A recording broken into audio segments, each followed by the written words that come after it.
Okay, so what are we going to learn today? We're going to work a little bit with Premier+2 software, and I'm going to just walk you through a little bit of how to make a quilt label.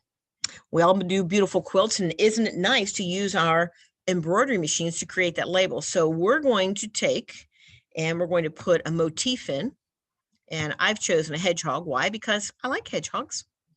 And then we're going to put a little message. So we're going up to our letter tab on the software. We have Sleep Well, Baby Joel. I've selected 20 millimeters as the size. We know that each block here is 10 millimeters. I've selected the Lydia, kind of a nice little scrolly font here. I slide across. I'm going to hit apply. And we can see my block of text. I'm going to position that up here. And now we want to put the year in here. So we're going to go up, type in the year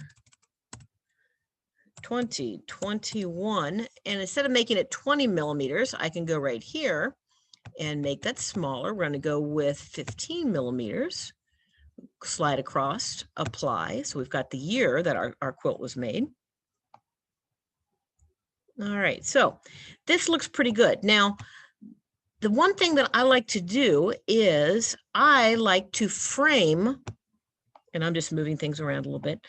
I like to frame my quilt label. I think it finishes it and gives it a nice finished edge. So we are going to go up here to frame. And I'm going to choose from the menu of frames. I see these. These are actually appliques. We're not going to use those this time. And of course, when we look at Premier+2, whenever we see a drop-down menu, there are many, many, many choices. So we're going to slide down and find a frame that we like. It doesn't have to be fancy. I think we're going to go with, let's see, just this blue one here. And well, let's turn it on the side. There we go. Hit apply. And now I have a frame around it, which is real nice. So we can do that. And just that quickly, we've got a motif, our text, our year. We put a frame around it and we're good to go. Now, the other thing you probably noticed was the hoop that I'm using. I'm going back to my home tab, and you'll notice that the hoop I'm using is one of my favorites, and that's the 180 by 130. Now, this is not a standard hoop that comes with your Viking embroidery machines, but it is the perfect size to make a quilt label. It's actually a 5 by 7.